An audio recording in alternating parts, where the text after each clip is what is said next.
Hay situaciones en las que las palabras parecen adecuadas, el discurso suena correcto y la historia, en apariencia, encaja. Sin embargo, algo no termina de cuadrar. No es una frase concreta, ni una contradicción evidente. Es una sensación más profunda, difícil de explicar, que surge cuando el cuerpo no acompaña al mensaje. En este vídeo no vamos a juzgar, ni a acusar, ni a afirmar culpabilidades. Vamos a analizar conductas no verbales reales, observables, registradas antes de una confesión, en un contexto de máxima presión psicológica. Este caso es especialmente relevante porque contamos con material audiovisual previo a la detención, algo poco habitual y excepcional desde el punto de vista del análisis conductual. Vamos directamente al análisis. Agosto de 2018. Una mujer y sus 2 hijas desaparecen sin dejar rastro. Horas después, el marido aparece ante los medios de comunicación, pidiendo su regreso. La escena es conocida. Una entrevista aparentemente normal, en un entorno cotidiano, sin interrogatorios formales ni presión policial directa. El mensaje verbal es adecuado. Las palabras son las esperables. El tono es calmado y controlado. No hay frases alarmantes ni errores evidentes. Pero el problema no está en lo que dice, sino en cómo su cuerpo se comporta mientras lo dice. Y ahí es donde comienza el verdadero análisis. Durante la entrevista aparece una sonrisa breve, asimétrica y claramente fuera de contexto emocional. No es una sonrisa social, ni un gesto de cortesía. Tampoco es alivio. Se trata de una descarga fisiológica involuntaria. Este tipo de sonrisa suele aparecer cuando existe un nivel elevado de estrés interno y un esfuerzo consciente por mantener el control emocional. El cuerpo, incapaz de sostener esa tensión de forma continua, libera presión de manera puntual. En contextos de pérdida real, la expresión facial tiende a colapsar, no a liberar tensión mediante sonrisas. Este gesto por sí solo no demuestra engaño, pero introduce la primera grieta en la coherencia emocional. La expresión no verbal no encaja con la gravedad de la situación descrita.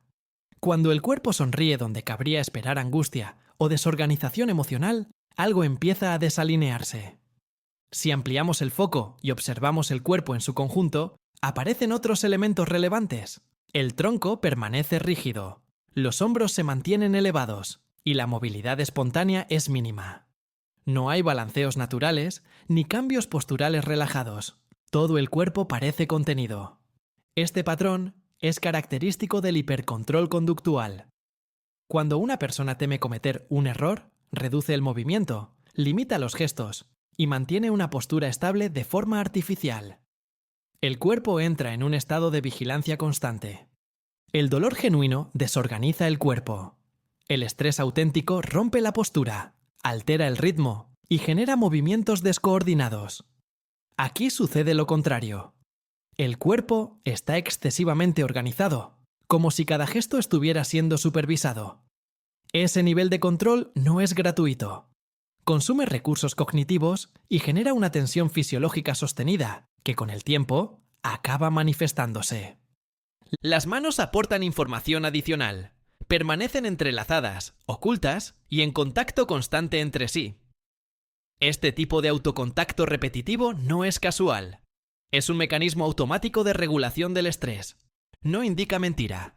Indica activación fisiológica sostenida. Es el cuerpo intentando autorregularse mientras mantiene un discurso que exige atención constante. Cuando una persona habla de algo emocionalmente neutro, las manos suelen moverse de forma espontánea. Cuando el discurso implica carga cognitiva elevada, las manos tienden a buscar estabilidad. Este gesto se intensifica especialmente en los fragmentos narrativos más delicados, aquellos en los que el relato requiere mayor control. Cuando la historia se vuelve frágil, las manos buscan anclaje. Uno de los indicadores más relevantes en este caso es la desincronía emocional. El contenido verbal expresa preocupación, incertidumbre y angustia. El relato habla de una situación grave y emocionalmente devastadora. Sin embargo, el rostro permanece estable, la voz no se quiebra y el ritmo del discurso se mantiene constante.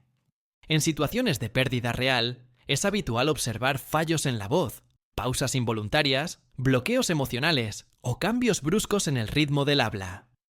Estas respuestas no se pueden controlar fácilmente porque forman parte de la reacción fisiológica al estrés emocional intenso. Aquí no aparecen. La ausencia de estas respuestas no prueba engaño, pero sí incongruencia emocional. El cuerpo no acompaña al significado de las palabras. Y cuando esa desincronía se mantiene en el tiempo, hablamos de fricción interna. La mirada refuerza este patrón. No se trata de evitación social, ni de incomodidad ante la cámara. La mirada se desvía lateralmente en momentos concretos del discurso, especialmente cuando el relato exige precisión o detalle. Evita la fijación prolongada en esos puntos clave. Este comportamiento es compatible con búsqueda cognitiva, es decir, con construcción activa del discurso más que con recuerdo espontáneo. Cuando una persona recuerda un hecho vivido, la mirada tiende a estabilizarse. Cuando construye o ajusta una narrativa en tiempo real, la mirada se mueve. Aquí la mirada no huye.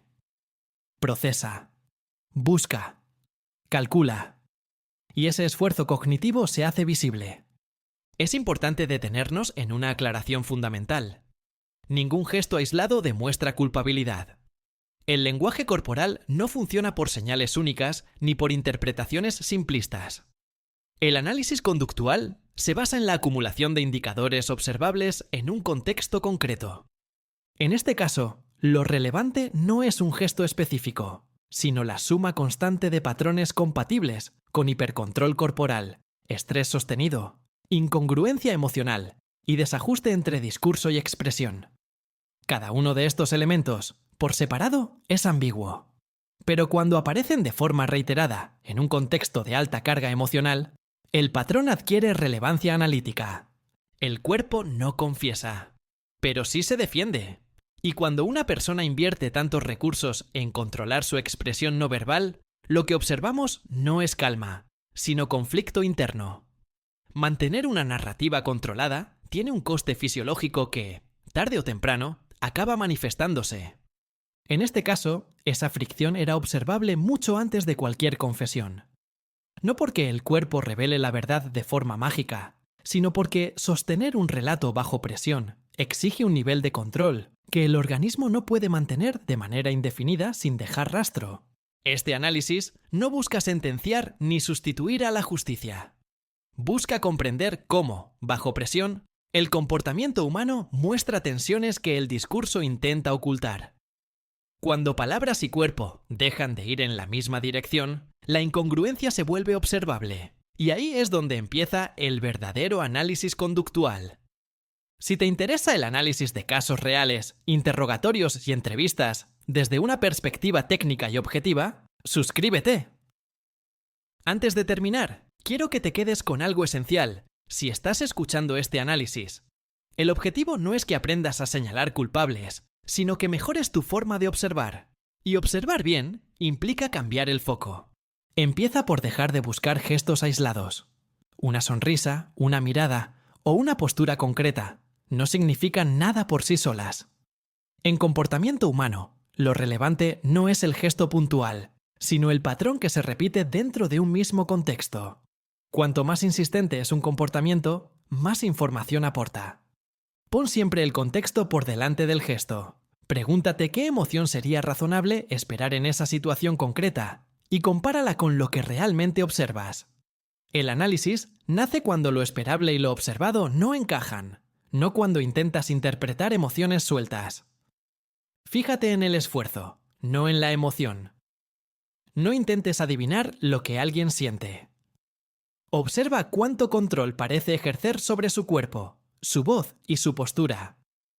Un exceso de rigidez, contención o control sostenido suele ser más revelador que cualquier expresión intensa.